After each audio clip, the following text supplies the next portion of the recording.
ស្វាគមន៍និងស្ដាប់ដំរុយឆ្នោតខ្មែរប្រចាំថ្ងៃដើម្បីជាកម្លាំងចិត្តសូមពុកម៉ែបងប្អូនចុច like និងសញ្ញាជាម្នាក់មួយផងដើម្បីទទួលបានដំរុយថ្មីប្រចាំថ្ងៃដំរុយឆ្នោតខ្មែរនៅថ្ងៃនេះគឺថ្ងៃទី02ខែកុម្ភឆ្នាំ2026ដើម្បីកុំឲ្យខាតពេលយូរសូមស្ដាប់ដំរុយឆ្នោតពី admin មានលេខ33 62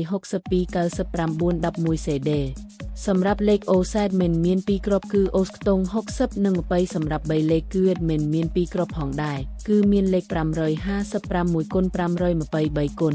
បើសិនជាពុកម៉ែបងប្អូនស្រឡាញ់និងពេញចិត្តលេខទាំងនេះពុកម៉ែបងប្អូនអាចយកលេខទាំងនេះទៅផ្សងសំណាងបានពុកម៉ែបងប្អូនអាចចូល link ខាងក្រោមដើម្បីមើលលទ្ធផលឆ្នោតក្នុងក្រុម Telegram បានដោយគ្រាន់តែចុច link ក្រោម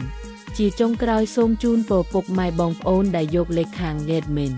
ទៅផ្សងសំណាងហេងយើងទាំងអស់គ្នាជូនពរពុកម៉ែបងប្អូនជួបតែសំណាងល្អនិងសុខភាពល្អសូមជម្រាបលាជួបគ្នានៅថ្ងៃស្អែកបន្តទៀត